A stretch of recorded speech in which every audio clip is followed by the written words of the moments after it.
Hello everybody, CW here. I got another pellet rifle to show you.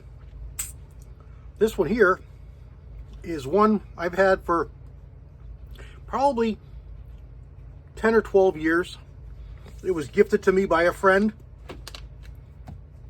and I had a need for a little more powerful pellet rifle and one that I could not worry about so much. And he had this in the garage, didn't do anything with it, and offered it to me. And it's been just a dandy. It shoots really accurate, plenty accurate for my needs, which were shooting rats in the hen house. And it was really good for all that time. And then I took it out about 6-8 months ago, and it wouldn't hold air. There was no air in it. And I leave it with 3 pumps in to pressurize the cylinder, and it wouldn't hold air. It wouldn't pump up. It wouldn't shoot. So I looked around on eBay. I found a couple of sellers offering valves and cups, and I ordered it out, and I got this. And having not taken it apart, I didn't know that it was the wrong part. And then I sat for probably about 2 or 3 months, and I said, oh, I got to get that put back together. And watching Nibs over there on Walnut Steel got me, back in the juices flowing with the air guns. So I decided to get it going, and I took it all apart and put this valve in it. Well, I took it all apart and got the valve out, and I knew it was the wrong valve. So I looked back on eBay, and I found another seller and contacted him and said, I got one from somebody that was wrong. Are you sure this is for the 2200? He says, absolutely yes. So I ordered it. Came in perfect. Took it all apart. It was a little bit challenging. I was going to film it, but I decided not to, mostly because I just don't have a lot of patience for stuff like this, and I didn't need to put that on display on the YouTube. But I found a really good video a guy did about 10 years ago on the 2100, which is virtually the same gun. Here it is here, the 2100 Classic. This is a little more reminiscent of a Remington 760 or 7400, Remington's centerfire rifle, but it's got shoots 177 and it's got BBs in it. So it's got this thing here for BBs, and the 2200 is a 22 caliber, so it doesn't have that.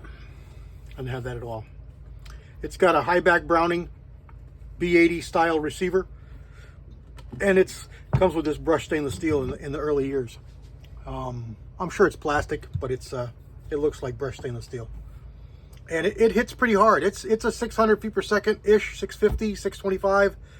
I have chronographed this. I don't remember what it was, but now with the new valve, I need to do it again. I shot it about 2-3 times here in the basement with the new valve in it, just to make sure that it worked, and it seems to hit hard, but my chronograph won't work here in the basement. I just don't have enough light for it, so I can't chronograph it. But it did seem strange that it had the correct cup. This is the cup here, and this goes on the piston that goes back and forth when you pump it, and this is the valve that actually holds the air. Oh, there was some air. There was some air in there.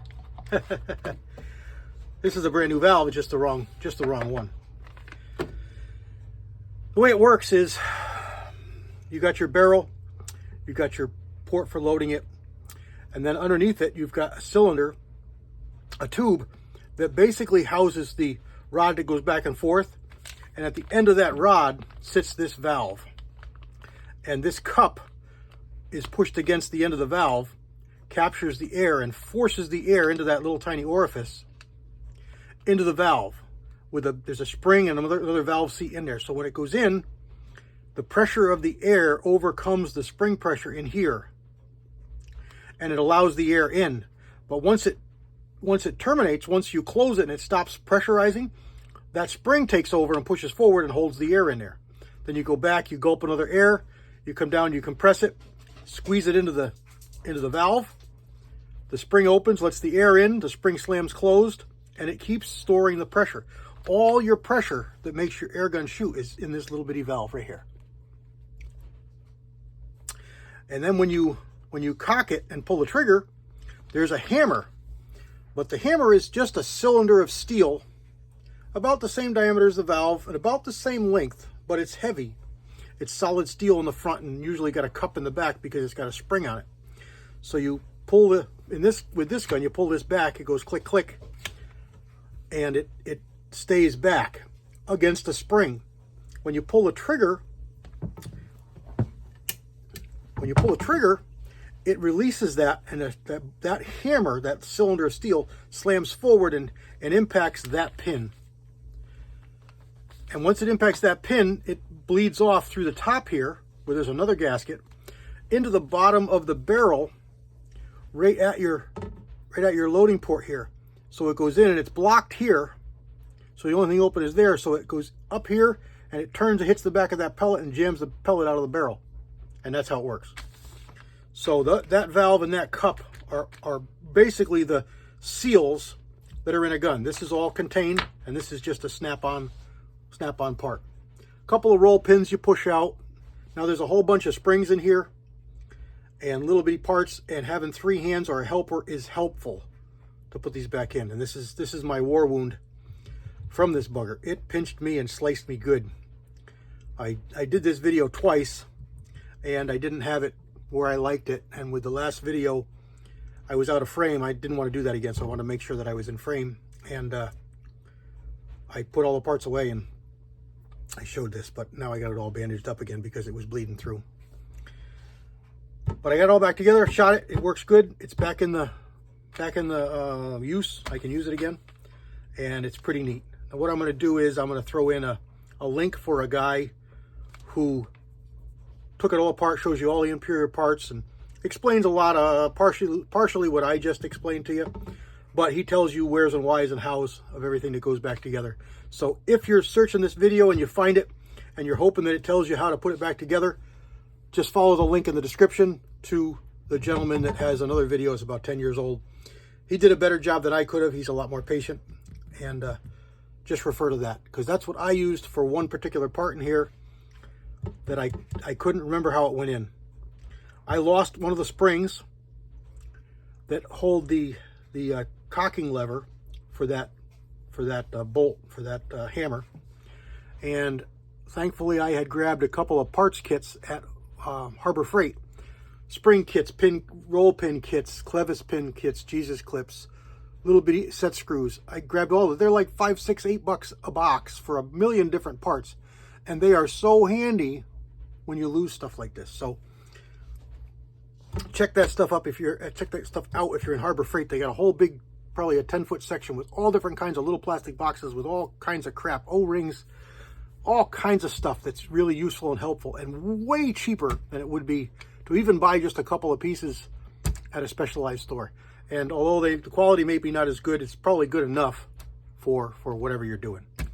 Anyway, so that's my pitch on that. I saved this because this is a rebuildable valve. This is a brass valve. This is a desirable valve. The one I put back in is aluminum, just like this one. Most of the aftermarket stuff you're going to find, even from Crosman, OEM stuff, is going to be aluminum now. Unless you get old stock, you're not going to find brass. So this is worth keeping, worth rebuilding. It's entirely rebuildable. It comes apart, it screws apart, and it can be saved. I could have done that, but I wasn't sure I had all the correct parts to fix it. Basically, it's O-rings. And it was just easier and cheaper to buy the complete setup. It was like 20 bucks. We're not talking about a lot of money. And did it in probably about 20 minutes or so. Well, that's about it. Just wanted to share this with you. I've had my air gun juices rejuvenated watching Walnut Steel. And I'll try and get a link for him over in my contacts there too. You can enjoy him. Nibs is a great guy. He does a lot with air guns and classic firearms. He's just a really laid back, good channel, really, really nice guy. And I recommend you go check him out and sub him. God bless everybody. CW out.